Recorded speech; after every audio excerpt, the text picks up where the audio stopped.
Hardware to Save a Planet explores the technical innovations that are giving us hope in the fight against climate change. Each episode focuses on a specific climate challenge and explores an emerging physical technology solution with the person bringing it into reality. I'm your host, Dylan Garrett.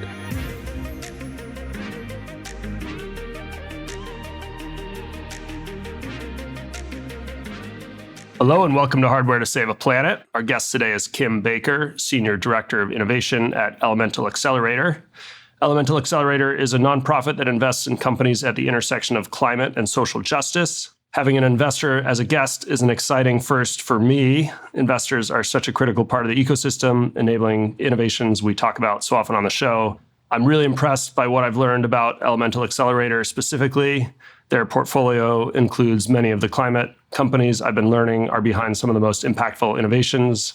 I love that their core focus also includes social justice and diversity in the founding teams they support. I'll just call out a few stats that stood out to me to illustrate that.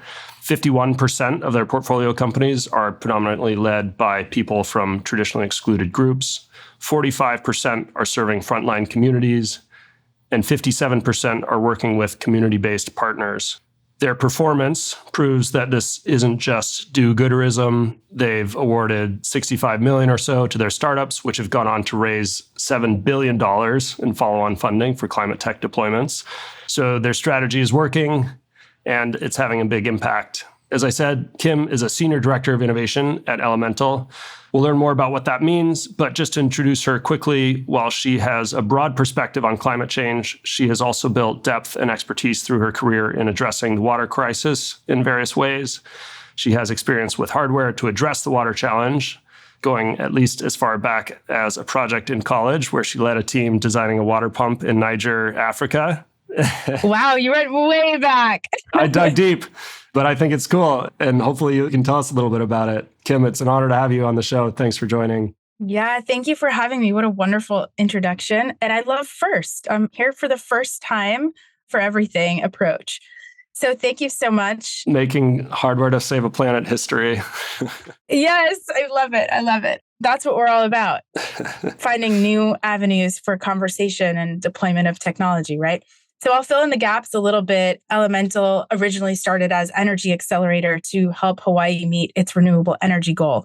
Fast forward to today, and as you've touched upon, our program has expanded drastically to touch really anything related to climate. So energy, mobility, water, as you mentioned, infrastructure, industry, circular economy, agriculture, carbon, the list goes on and on and on. So we've got over 150 portfolio companies that we work with to date, which is awesome because we've seen these companies grow over the years. We've been doing this for about 12 years now. We've seen them grow over the years. And as you mentioned, be able to capture not only funding, but actually market share and sort of stand up these technologies as leaders in their field. So our companies operate in all 50 states, which is also an exciting win. And recently, over the last couple of years, we've expanded our program, providing opportunity for companies to apply from all over the world, as well as deploy their technologies in locations all over the world. So we're at 95 and counting, and we've enjoyed about 25 exits to date as well. And so part of what we're building is a peer-to-peer learning community where we understand that these problems are vast. We understand that these problems are hard, and they won't be solved alone. And so part of the thesis of integrating equity at the center of everything we do is that peer-to-peer sharing and that dialogue that other founders can approach each other and say like, hey, I have a capital intensive piece of equipment that I not only need to develop and test, I then need to go and commercialize it. And so we're after that commercialization piece for the companies that we work with. It sounds like an amazing program for the startups and a ton of value for them. I understand you're kicking off your application season for new startups. Is that right? That's right. Yeah. Maybe before we get too far into it, I wanted to make sure that listeners were aware of that and could hear more about what that's about. Yeah, that's amazing. We like to say it's the most exciting application season yet, the most exciting time of year. So we'll be opening applications here shortly. This year, the application cycle will be open for a number of months, which is new. We will invite companies to apply on a rolling basis, which gives us more opportunity to dig deep, to talk to community partners, investors, the team, et cetera. The list goes on. And we're really excited to see what's out there and are always inspired year after year about what each individual team is building, and then understanding how Elemental can jump in and support with not only our investment dollars, but also our network and our connections and the various initiatives that we've launched as part of our program now. And I'm curious, is there anything you're excited or hoping to see from applicants? Any particular challenges you're hoping people are addressing or stages of development or anything like that? It's such a good question. It's something we talk about at depth every year. And each year, honestly, it changes. It changes because we're growing as an organization. We're growing in terms of the types and amounts of capital that we're able to deploy. And we're also adding new entrepreneurs to our network every single year. And so with that is both opportunities that are market driven. So things like carbon sequestration and utilization are now top of mind that maybe weren't so top of the list 10 years ago. And so the other area that we're really interested in is based on what our portfolio looks like today, we see opportunities in gap areas where we don't have companies that might be filling a particular need. So for me in particular, one interest this year is rare earth metals and in the concept around mining. And how do we do that in a just and equitable manner with technology at the center, but not sort of forgetting the people that are actually making that happen and possible. And so that's all to say, each year we see new opportunities come as the market shifts and evolves that we will go and seek out solutions for. We're here talking today about the water industry. Something that is top of mind and foremost in most conversations these days is smart water. The industry is maybe a decade behind, say, the energy industry. And so how do we not only leverage the technology that we have that works, that is treating water effectively, but how do we pull that into this century using the lessons learned from other industries like energy, like mobility, like any smart city integration that has happened over the past couple of years? We're starting to see that tipping point in the water industry in particular. That's a great answer. I'm curious, just a couple of things you said, the kind of growing interest and opportunity in carbon removal and capture.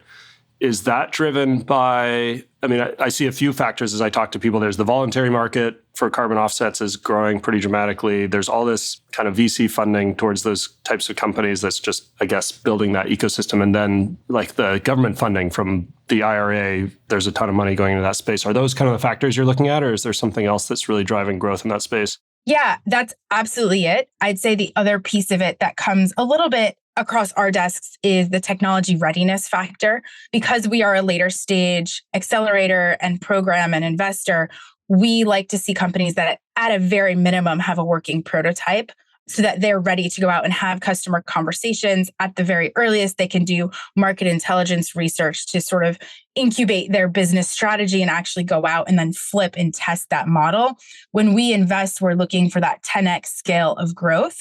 We may not be in it for the same financial returns as an investor on the same timeline, but what we are looking for is the ability to make very real impact in the near term and hit some of those 10x scale levels commercially. And so I think it's all of the above, what you just said, plus the fact that some of these technologies are now ready in a different capacity to take it to a wider audience and market. Yeah, good point. And when I think technology is just being biased, my mind goes to hardware and some of the physical solutions to address things like carbon removal. Is that how much of your portfolio is in the physical space of moving atoms, manipulating atoms rather than pure software solutions? It's a good question. I don't have the exact number, although I'm sure my team does. I am also biased, as you shared the little tidbit from the water pump in Africa experience. I come from the heavily engineered world of solutions, the industrial remediation world. So I'm used to working with hands-on technology. With that being said, I think the program lends itself naturally towards hardware companies because we're not in it for that quick sort of 3 to 5 year return, which might make it an easier conversation with a software company. We understand that these are critical infrastructure projects. We understand that it may take a sort of highly varied source of funding to support these projects over the years. And as we mature as an organization, this is something that we're looking at. So if you have a hardware solution, for example, we have a lime decarbonization company that is capital intensive. There's no ifs, ands, or buts about it. You look at their pilot and it's multiple stories high in the air. And I'm like, oh, you guys have a pilot. Congratulations. There's no debating what that looks like. But we understand that multiple uses of capital will come into the conversation to get these companies to the place where they are that market leader at the end of the day. And so that's not a direct answer how the portfolio breaks down, but it is to say this is always something we're looking at, and we will absolutely make an investment in a hardware company knowing that we have the capacity in both our team and also the external sort of network and marketplace to fund these companies in an appropriate manner to fill the gaps that they need commercially. So if I had to guess, I would say at a very minimum, it's probably a 50-50 breakdown, hardware, software. It might even be more than that on the hardware side. Awesome. And I want to understand your role there specifically, and even a little bit about your background. So you're Senior Director of Innovation at Elemental. Can you tell us both what led you to that point and also what you do in that role? Yeah. It's a fascinating place to be. It's an awesome position, quite honestly. I love sort of the variability of what I wake up and go to work to do every day. And I get to work with the founding teams directly, which is always so inspiring and exciting. So a little bit about me and sort of how I came to be at Elemental. I started as an engineer by degree as an undergrad, as you shared. And this sort of like common thread throughout my early career and work there always tied back in some way to technology at the center as a solution to solve a particular problem. And it often tied back to climate, whether it was cleaning up somebody else's mess or solving for the mess to come in a way that is more sustainable. My interest was sparked by the sustainability movement sort of early on in California when they were developing the greenhouse gas protocol. It wasn't even a thing at that point in time, but it was the California Climate Action Registry. And I started to learn what sustainability meant and how it looked on paper and how it can be integrated into business models and solutions sort of at the forefront. And that led me to start my own company, actually, in industrial wastewater treatment. Again, prototype hardware solution. I then went on to work at a growth stage company where I was a senior product manager there, balancing between the really antiquated water market and us trying something totally new that everybody thought was like never going to be mainstream in the industry, which also had a hardware software sort of overlay on it. I stayed with that company about a year through its acquisition. So that was a growth stage company. So I really sort of did the whole founder's journey in my own couple of steps. And that's exciting because fast forward to today, what I bring to the companies that I work with personally is that sort of lived experience of, I understand what it means to go out and ask for money. I understand what it means when your sensor breaks down and your pump doesn't work, but you're in the field and you need to figure that out. And I would consider myself sort of on the operator side of an investor. What I do as a director of innovation is a number of things. One is lead the diligence process for water and companies that sit in the industry vertical. And so that means we're constantly out in the market, looking at what's coming, learning about what companies are building, tracking them sometimes for years before we feel like they're ready to be invited to work with Elemental. And then going through the selection process, which is all the things that you might imagine comes with diligence, looking at the team, looking at the customers, looking at the finances, and really testing for fit, I think, with our program is what it's about. Are they going to be good ecosystem players? Do they uphold the principles of what we call equitable behavior? And do we believe that this company is going to grow and have an impact in the climate space in the future? Once that decision is made, I then manage the portfolio companies on the other side. So a little bit of how we work with companies probably will fill in the details here too. We work with companies currently through two tracks. So once a company is awarded a place in the portfolio, we work with our earlier stage companies in what we call the strategy track. That is more of your typical accelerator model where there's coaches involved. We're thinking about foundational aspects like the equity piece. We're also thinking about customer acquisition and what a pricing model might look like, for example. The other model is what Elemental is most known for, and perhaps what best fits the concept of like a hardware technology startup as well, is a demonstration project. And the way that I like to describe this is like, okay, let's go put steel in the ground and let's do this in a manner that's thoughtful and thorough. And the funding that we release is essentially to stand up that demonstration project so that they then have something to point to. They can have their customers in their pipeline come and visit, see what it's like, get feedback, iterate beyond that. And those projects take usually somewhere between a year and a half. And so our engagements with the companies are quite long, and we're not a short-term program. Once we have companies in our portfolio, we're working with them on a very regular basis for many, many years to come. I just talked to a cohort 2 company yesterday, and we're onboarding cohort 13 here shortly.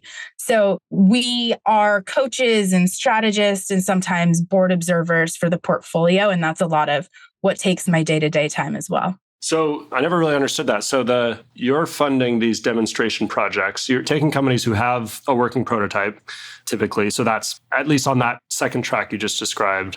They have a working prototype. Maybe that's in the lab. It hasn't been field deployed as a pilot somewhere where they can demonstrate it to customers. And you're funding that specific kind of phase of growth where they're taking that lab prototype and getting it to a place where they can demonstrate it in operation in a field environment. Is that right? Yeah, I'd say so. And sometimes it skews a bit later stage than that. So maybe it's a couple steps beyond the prototype stage and they need to bring it to the US market or they need to test it with a new customer segment, et cetera. I'll share something that we developed to help us think through what this looks like and what the opportunity is to sort of interject certain phases of growth. One thing that we're doing is thinking about the commercial piece. And especially in hardware, you hear a lot about the technology readiness level or the TRL. So what we did is we took a step back and we said the TRL is actually only sort of half of the commercialization and startup journey. The other half is actually the commercialization piece. And while those do overlay on each other to an extent, the beginning of the commercialization journey starts towards the end of that TRL journey. So, okay, great. You have a product, you know it works. Now, what do you do with it? What's the value proposition? And then how do you grow it to become a market leader? So we developed something that we call the commercial inflection point scale, or you'll hear us for short say the CIP scale. And what we're doing is capturing major milestones sort of from that pilot stage onwards to understand where is this company in terms of its commercial development. And that's the gap that we're playing with these development projects. And so one piece of that model comes with you can have the best company ever with a well-working technology at the center, but if you're not thinking about equity in those earlier stages, so what we would say like CIP 4 and 5, you've sort of missed the boat a little bit because it's already too late to go back and sort of re-correct that course that you're on. And so part of what we're thinking about in that commercial piece is how do you center the right communities, the right partners, and the right voices so that you can develop to have that stickiness and impact for the long term. Gotcha. So you've mentioned some financial returns are important and impact is important. Are you doing something to measure kind of social impact and climate impact? Is that part of measuring the performance of your fund, essentially? It is. And I'll be super transparent. It's not a perfect science because in that scenario, it's very hard to compare apples to apples. When we think about the environmental aspect, you can compare CO2 reduction, for example, but something that I always tell the more traditional climate investors is don't forget about water. Water may not have the same footprint in terms of greenhouse gas emissions or CO2 reduction, but it is a really critical piece of how our ecosystem and how our world works. So not to be forgotten. So yes, we do it. Again, I'd say it's not a perfect science. On the social impact side, we're absolutely tracking things like diversity within the team, and we're also tracking things like jobs created. So that's sort of a tangible way to think about, okay, if we put a technology that's at this local place in the US or in an additional market internationally, how many jobs can we create through this so-called sort of green solution? And are they just jobs? Are they socially just for the workers? Are they upskilling the labor force? Is there training involved? Are they safe when they're working? And so these are some of the things we think about. When you get into the more intangible aspects like unintended consequences or indirect results from how a technology may function, that gets a little bit harder. And I'd say this is something that we revisit every year. We have an equity and access team that's working with a number of external experts in their field to understand how we can better calibrate what the portfolio is doing across the board and come up with those centralized metrics. So if anybody out there is a leader in the field and wants to talk, our team would be totally game to do that. Very cool. I love that because I think the social impact side of things is something that doesn't get as much attention in all the kind of media and conversation around climate tech. So I love that. Yeah, when we're developing the project, something that we're thinking about. So talking about that deployment project scope, something that we think about and that we actually do a very detailed documentation of is equity into the company and equity out of the company. So thinking about internal, what's happening at the organization, as well as external, what's happening to those who may be stakeholders of some sort, even if they're not in super close proximity to the project, thinking about what are the connectivity points there and how do we account for that early on in these development programs. Yeah. And just to make sure I get it, the investors often talk about equity as in terms of value of the company. We're talking about social equity in the company and social equity in the external. Yeah. Yes. Sure, that causes some confusion. All the time. And we're starting to move more and more towards social justice for that reason. Okay. So one thing I typically do when we talk to founders of climate tech companies is try to help articulate for our audience what the problem is that they're addressing. So the carbon impact of whatever thing it is they're electrifying or something like that helps to kind of really help us see the problem that their innovation is addressing in the context of climate change. Could you help me articulate, and it doesn't have to be in terms of climate change, but maybe in terms of the market or a business problem, what the unmet need is that Elemental is addressing? Yeah, I think overall it's that development cycle. It's how do you sort of cross that commercialization valley of death? And how do you do that centering social justice, or as we would say, equity at the center of it?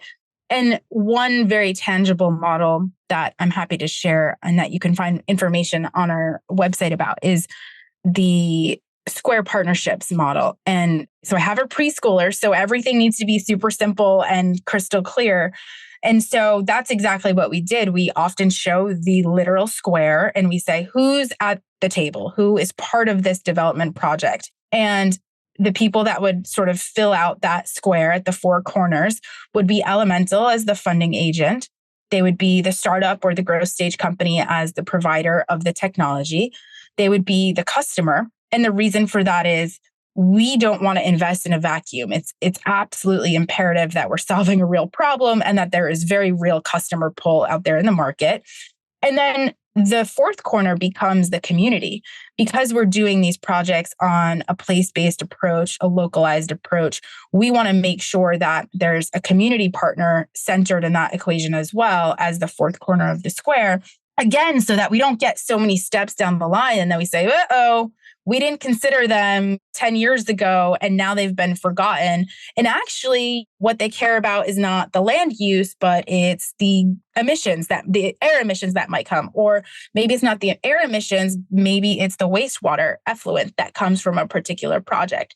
And so by integrating that Square partnerships concept at the beginning of the projects, we're really solving for that equation of how do we bring all of these voices to the table in sort of an effective but also efficient manner so that we can get projects delivered and reach the 10x scale that we hope to achieve through our funding dollars. I love that. And I know you have on your website kind of a piece that describes that model. So we'll put a link to that in the show notes for people. That's right. I also want to talk about, because you're such an expert in this space, the water problem specifically.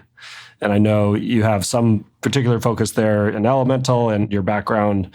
It might sound like kind of a very general question, but can you help me just describe what is the water problem and how should we be thinking about the main places to be addressing it and that kind of thing? Yeah, I'm happy to. But the billion-dollar question, maybe the multi-billion-dollar question. Yeah. I hinted at this earlier, but I'll start by saying this is the UN's words, not mine, but water is the primary medium through which we will feel the effects of climate change. So let's think about that for a minute. Fires, intense weather, we're about to experience huge rainstorm, which will then result in flooding. We're experiencing sea level rise. And so these are all warning signals that our water balance is not balanced. We're completely offset here. And so it's thinking about how does technology play a role in sort of resetting that balance so that fresh water is conserved, that individuals across the world have access to clean drinking water and sanitation services. And how do we do that in a manner that is also cost effective? I think at the end of the day, it's got to stick around. And so that's really what I'm solving for when I think about our water portfolio. And I like to break it up into three kind of buckets or categories because it's such a vast problem and not always front and center. Like you don't necessarily see it every day. In fact, we take water use for granted every day. And so by separating into three buckets, I think it helps us understand what the opportunity is as it relates to the problem that we're sort of experiencing across the board. So the first and foremost is how do we support our existing infrastructure? If you see the news, you see our pipelines are crumbling and you have leaks and you've heard about lead exposure in the pipelines. And so that all ties back to the concept of, in the United States at least, to the concept of we have centralized water and wastewater management systems. There's about 50,000 utilities in the US, and more or less, they do their job. The systems work, and more or less, they're doing the things that they need to do to keep people safe because it's human health. But it's outdated, and that infrastructure is really crumbling and is sort of at risk. So how do we interject technologies that kind of support and sort of bolster up those existing municipal systems and pipelines? And until you've stood sort of outside of a rural drinking water tank, for example, you don't understand exactly how bad the problem is because not everybody stands at a drinking water tank on a daily basis. You turn on your faucet and it comes out of your faucet. Even if there's a problem, it's often invisible. It's not like, oh, your lights went out. You no longer see the lights. If your water is contaminated, you don't necessarily know until after the fact, unfortunately. So it's how do we make sure that we're supporting all of those treatment systems, the pumps, the pipes, the valves, everything that comes along with it. And so the second piece of that is actually how do we think outside the box of what's already built? So how do we extend the system beyond those municipalities that already exist? And actually, sadly, if you look at the stats, there's a lot of people, even in the US, that we would call sort of outside of the pipe, meaning they don't have piped water to their house. And so what does that look like not only in the US, but also abroad for sort of fair and equal access to clean water, to wastewater and sanitation services? And we have to reimagine what our systems look like because, yes, supporting the centralized systems will help. It will not be an end-all solve for us in decades to come. So we've got to be careful, sort of not to be short-sighted in that approach. With increased urbanization is a great example. What are the pressures that come with that? These centralized systems just can't even handle that in many cases. So when you start to think about, oh, I'm going to go develop a new, call it a biodiesel plant. Well, what if there's not a centralized wastewater system that can take your waste? All of a sudden, your business unit is at risk.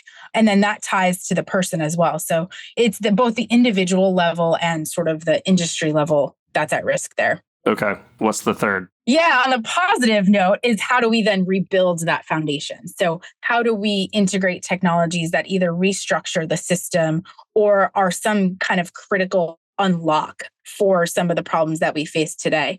And so if you want, I can sort of talk us through examples of portfolio companies that have done projects with us in each of these three areas. Yeah, let's do it. All right.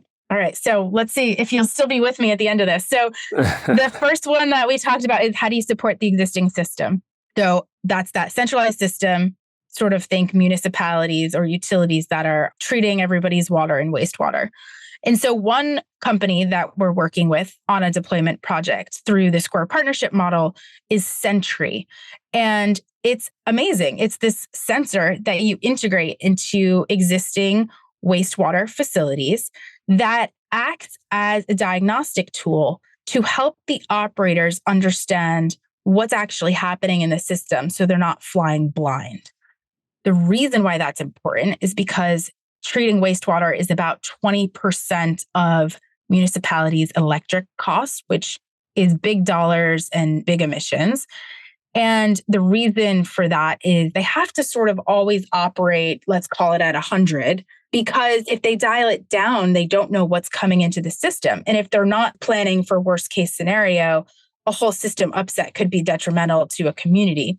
And so what the sensor does is actually use the biological growth in the wastewater to understand what's happening in real time, to then fine tune the treatment that would follow at the municipal or even at the industrial level. And so all of a sudden you have this sensor that's providing this sort of data intelligence overlay to the treatment. So then you can optimize in real time and you're not just totally guessing. And what optimization is in this case is really understanding the energy draw for blowers and aeration that come as part of the treatment facility itself. And in this case, even you could take it one step further in this example with the energy connection and say they can even help increase biogas production at facilities that are producing biogas because of that optimization piece. So it's a yes and with this one, and it's pretty fascinating. It's as if you were putting like a Google Nest thermostat into a wastewater facility and it helps sort of reset the whole system itself. So to jump to the next one, which is the concept of how do we extend the system, people that may not have the opportunity to turn on a faucet and have drinking water flow out of it. We need a solution there. And one of the companies that Elemental has worked with for a number of years now is Source Global. Source is a hydro panel that you can install either on your roof or on the ground that uses sunlight and air to make drinking water. Sounds magic, but it's not. It's an incredible set of hardware components that are able to extract the water vapor from the air. They then remineralize the water and they can deliver it either to your tap or to some sort of decentralized bottling facility. And that's exactly what we did with them a number of years ago. Was in rural Australia, they set up a decentralized facility with about 600 panels to enable clean drinking water to be brought to this rural community through the use of these hydro panels pulling it out of the sky. And they developed a business model that they call the water purchase agreement to allow the community to basically afford it and get involved on the ground with the facility there. Yeah, I've heard tell of such magic wizardry, but I've never actually looked into this. So it's essentially somehow controlling condensation rates and pulling water vapor out of the air through these panels.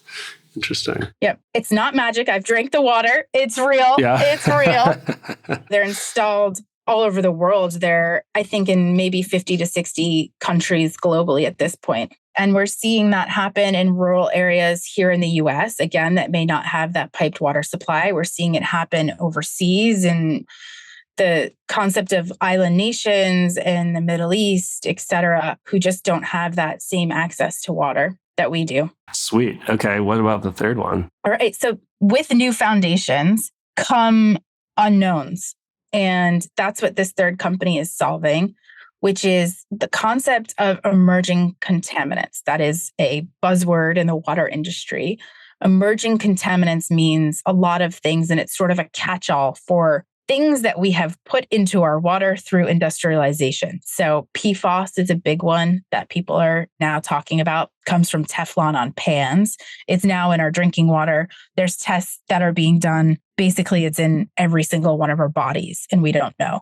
Another big one that's top of mind, it relates both to human health and ocean health, is microplastics. And so that's what Matter is doing. Matter would be the third example of how do we build new foundations for things that are to come. And they have a microplastics filter. And the sort of amazing part of this is they are also building this with the cradle to cradle concepts from the circular economy. So how do they capture microplastics out of our water and then integrate it then into a new product so that we're not just creating a new waste stream of these collected microplastics? And so they have the world's first filter. At this point in time, they're an earlier stage company and they are integrating the filter into domestic washing machines. So think about when you pull that lint trap out of your washing machine, all of that textile waste is sort of ridden with microplastics. And there's no great way to currently capture that. And they're developing this method. And so they're starting with the household product and eventually will integrate these same concepts of microplastic capture into the industrial and hopefully someday the municipal markets. And so it's taking new spins on treatment systems like this to sort of pull us forward into what we're experiencing as the various pressures in the water and wastewater system today. Thanks for the examples. Those are awesome and all great hardware innovation stories too. The thing about the future a bit, how do you see Elemental evolving over the next, 5 to 10 years? That's such a fun one to think about. It's something our team talks about quite a bit. And what I'll say is we work with entrepreneurs every day, but we're very entrepreneurial ourselves in that we love to pilot things internally and test them, sort of collect feedback from our stakeholder groups and then launch them out into the market. Actually, I'll give 2 great examples of what we've done previously to date. One is the concept of equity and access and the principles of equitable behavior. We started that internally with our portfolio, and then we've since built out the program and sort of integrated it across the board. And so that comes with a lot of coaching, a lot of testing with individuals that are experts in the field, and then allowing the portfolio companies to access that as a whole. Another example is it started with the policy prize, which we offered to our portfolio a number of years ago. Educated the team, helped us orient what the plans and the project strategy would look like. And we now have an entire policy team. We have external policy fellows that work across the various, all things climate, but across the various touch points with our portfolio companies themselves. So that's an exciting sort of new iteration of what Elemental can be and what it can become as a program. To capture where we're headed in the next 5 or so years, we follow sort of 3 guiding principles. So I'll just share them with you here. The first is invest in startup success. You've heard me primarily talk about how awesome it is to work with startup founders and give you some of the examples of the development programs. That's really at the core of what we do. We're big believers that startup founders are wired to solve problems fast, iterate, and have the highest impact and growth possible. And so what we do as an organization is just figure out how to stand them up in a sort of greater way than they may be able to do alone. The second sort of key pillar that we're looking after in the next 5 or so years is the concept of partnering deeply. And that means a lot of different things. It means partnering with other like-minded organizations. It means thinking about how we partner locally on the ground where we're doing these deployment projects. And it also ties back to a core team that we have at Elemental, which is the corporate partnerships team, otherwise known as the navigator team. And what we've understood over the years is that these teams have huge market influence and market pull along that commercialization journey of the companies in our portfolio. And so we work really closely with the innovation teams across various sectors and organizations. And one way that we've really focused on in the past and that you'll see more from us in the next 5 years is innovation challenges, which are led by the corporate innovation teams. For example, perhaps a water corporation comes to us and says, I really need a solution for microplastics in wastewater. Can you help? We'd say, yes, absolutely. Let's go run a challenge, an innovation challenge to sort of surface all of the potential technology solutions, hardware, likely in this case, hardware solutions that can solve the problem. And so we'll work sort of lockstep with them on that and make sure that that technology has a home within a large organization that can be hard to navigate and has that champion to pull it through that commercialization journey. And then the third pillar, again, is a bit broad, but I think captures a lot of the work we're doing around equity and access and around the concept of a just transition and job creation, is inspire action. And so one example is an internship program. How do we integrate traditionally excluded youth that may have not had an opportunity to understand and work in climate within our portfolio company, within portfolio companies that may sit in our investor network, et cetera. And so there's a number of pieces that come there. in terms of how do we bring the climate conversation, you'll always hear me, how do we bring the water conversation to that sort of center point where it is a topic of everybody's conversation on a day-to-day basis? And how do we sort of lead with thought leadership content pieces that highlight the opportunity that we all have to really build a future that we all want to see? I love that. A question I had for you, just as an investor in this space and kind of having your broad perspective on things, it feels to me as a little bit new to the climate tech space and a bit of an outsider in terms of the investing conversations happening. It feels like climate change is kind of having a moment. And I've looked at some of the numbers, and VC funding is increasing rapidly. And there's all this government funding going into the space as well. From your perspective, do you feel like that is a trend that will continue, or do you think this is a bubble that will burst? How do you look at that? It's such a good question. And speaking of jobs, by the way, if people are looking for jobs, go look for a climate job, because most of the climate companies are actively hiring because they're working to hit their growth targets. So that's a pretty awesome opportunity there. I mean, the short answer is I'm optimistic. I think that there's so much unmet need in the climate sort of industry as a whole, if you want to think about it like that we don't have a choice. We have this massive problem that we have to solve. And that's sort of business 101 that you learn, like, don't put a technology out into the market that's not solving a real problem. And when you look around energy, mobility, agriculture, food, water, pick a sector, the problems are very, very real. They're very, very tangible. And we all have seen sort of the graphics of what life looks like for us on this planet if we don't solve this massive problem. So perhaps optimistic of me to say, I don't think it's going to go anywhere. I do think it's an amazing place to be as both an investor and a founder. And there's a lot of work to be done. I can give you just one tangible example to tie it back to the water industry in terms of the sort of massive amount of need there. We've got drinking water pipes. So just pipes in the United States that carry drinking water to my home, to your home, to everybody's home, that wrap the earth 48 times.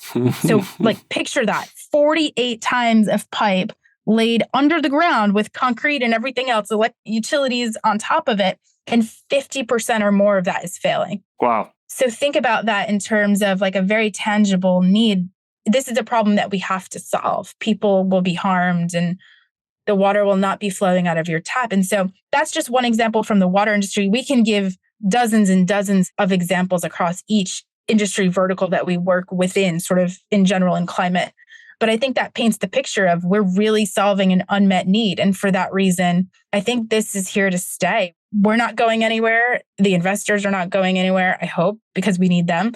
And the corporate organizations have now made all of these public mandates and sort of commitments that they have to follow up on because of the regulatory pressure that is already here today or that will be coming in the near future. Yeah. Cool. So yes, I have a few closing questions, and I ask these of everybody. The first is, how optimistic or pessimistic are you about the future of our planet and why? And you just shared some of your optimism. It's funny that you said me and optimism in the same sentence, because I am an engineer at heart. I am like the multiply by 2 approach all day long, every day. I'm usually the pessimist, or maybe not the pessimist. I'm usually the realist in the room. And maybe that's how I'll answer the question. That is the reality, is that we have to be optimistic because that is the only choice.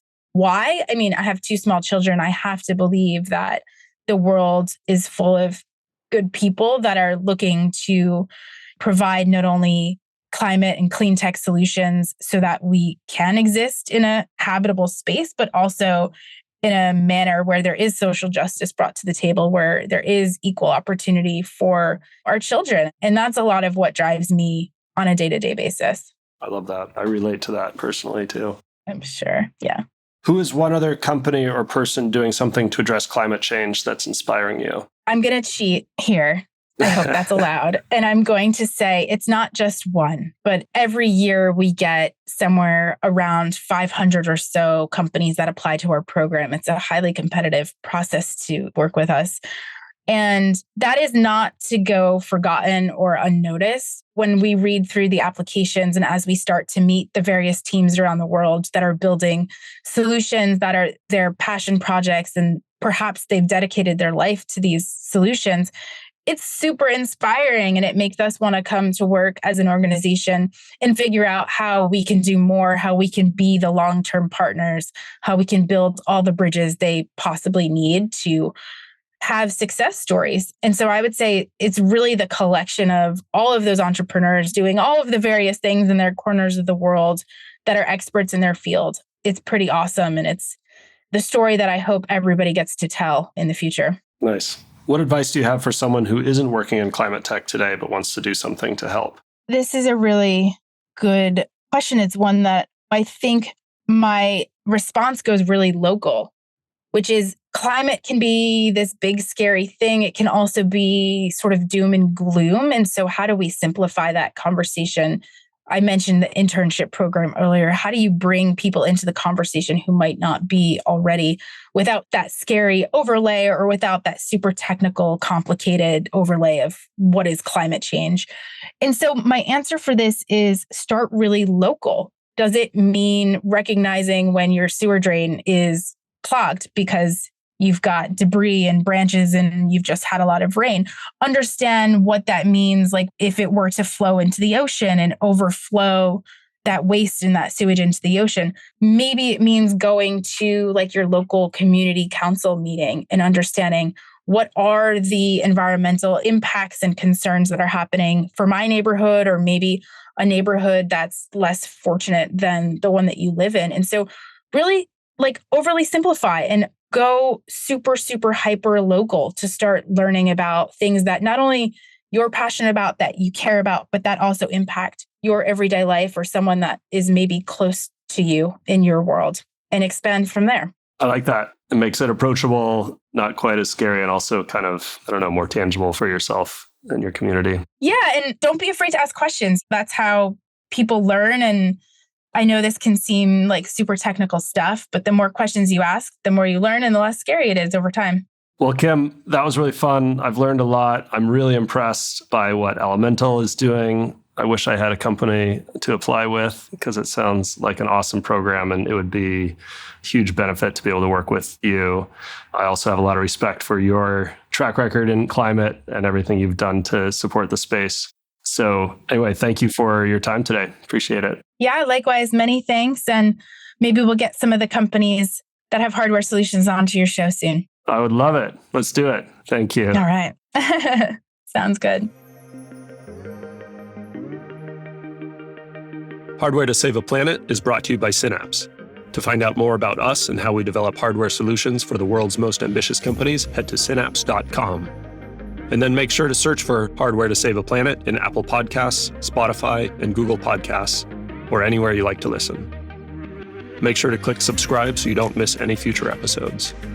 On behalf of the team here at Synapse, thanks for listening.